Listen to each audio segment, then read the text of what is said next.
Quero falar aqui hoje com vocês um pouquinho sobre a obra de um dos mais importantes artistas ligados à música caipira no Brasil. Quero falar aqui sobre o Tião Carreiro.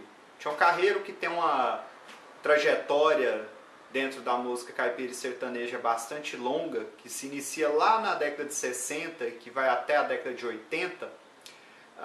O Tião Carreiro ele é um sujeito muito interessante porque geralmente ele é associado à ideia de uma música tradicional, de uma música que preserva determinados valores em detrimento de uma ideia de modernidade.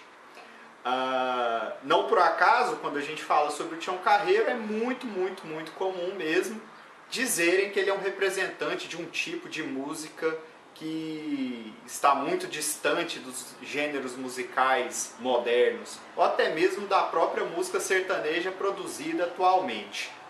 Bem, quando a gente coloca ele dessa forma, a gente não tem que ficar julgando necessariamente se é certo ou errado, mas tentar entender isso um pouquinho melhor. A primeira coisa que eu acho que é importante a gente falar sobre o Tião Carreiro é o seguinte: ele vai se notabilizar enquanto artista não só pelas letras que ele compunha, mas também pelo domínio que ele tinha sobre a viola.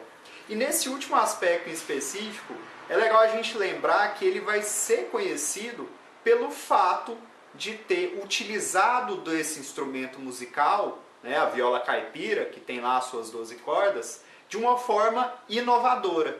Então aí a gente já coloca um elemento um tanto quanto interessante. Bem, se ele está vinculado a uma ideia de tradição na música caipira e sertaneja, por que a gente está esquecendo então desse outro lado que ele tem, que é o de inovar em relação ao desenvolvimento do uso do instrumento musical que ele dominava então? Bem, mas não é só por aí que a gente pode tentar passar a questionar um pouquinho melhor essa ideia de um Tião Carreiro tradicional ou avesso à mudança. Quando a gente entra em contato com vários das obras que ele gravou ao longo da carreira dele, você vai perceber que ele é um sujeito que transita entre esse ideal de tradição e modernidade. O que eu estou querendo dizer isso por um lado? Quando a gente então tem como a gente sabe que existe no senso comum essa ideia, né, de se relacionar ele sistematicamente a uma ideia de tradição, a gente tem que ir lá na obra dele e dar uma olhada, né? Saber por que as pessoas falam isso. E a gente sabe que elas estão falando isso por algum motivo, por alguma coisa que está lá dentro da obra dele. Então o que a gente vai perceber ali? Primeiro, de fato, em várias canções gravadas pelo Tião Carreiro, essa ideia de tradição, essa ideia de se remeter à natureza de uma forma romântica, né? De pensar o meio rural como um meio que se molda por outros valores muito distintos da cidade ou das grandes metrópoles, é um elemento que realmente marca de uma forma incontestável a carreira do Tião Carreiro, né? E eu poderia dar uma série de exemplos que eu até fiz uma colinha aqui para a gente poder se balizar um pouquinho melhor aqui na discussão. Você tem em 1972, por exemplo, a canção Boiadeiro de Palavra. Você tem em 1966 a canção, uma das que eu mais gosto inclusive, que é Boi Soberano, que fala a história lá de um boi que protege uma criança de morrer pisoteada pelo estouro de uma boiada.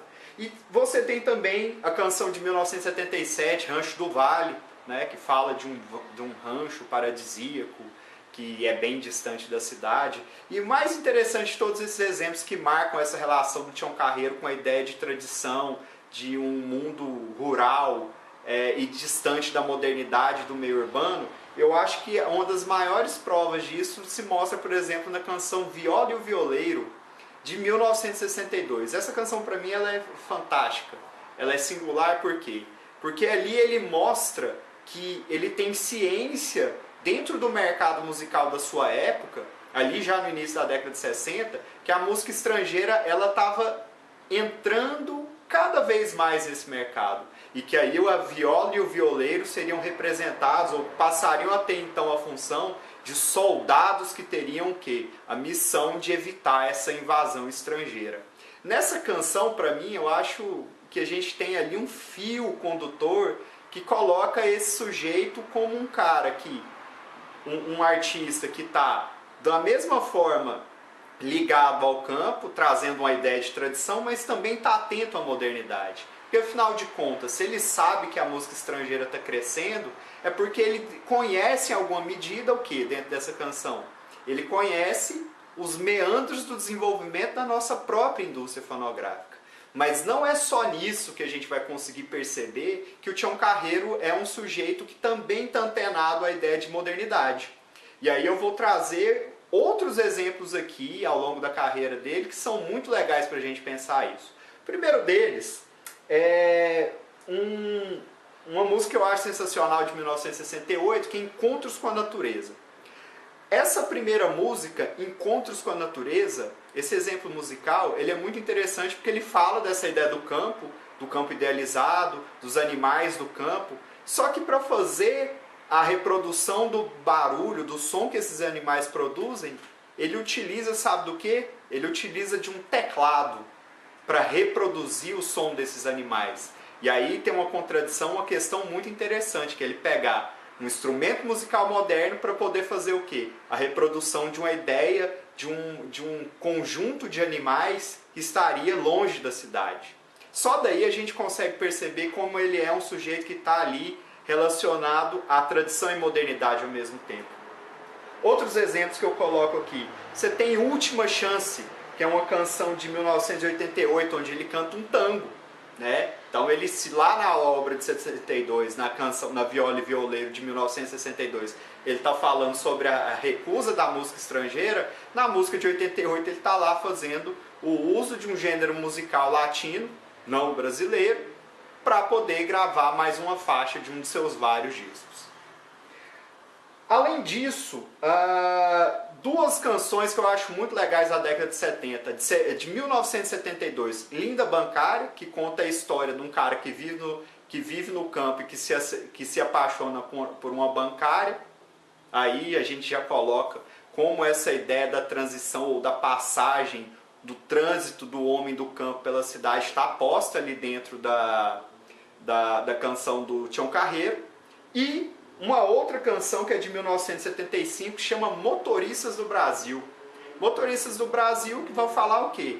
Dos caminhoneiros. É uma canção que vai falar dos caminhoneiros que atravessam o território brasileiro, fazendo ali a entrega ou a distribuição das riquezas produzidas dentro do país.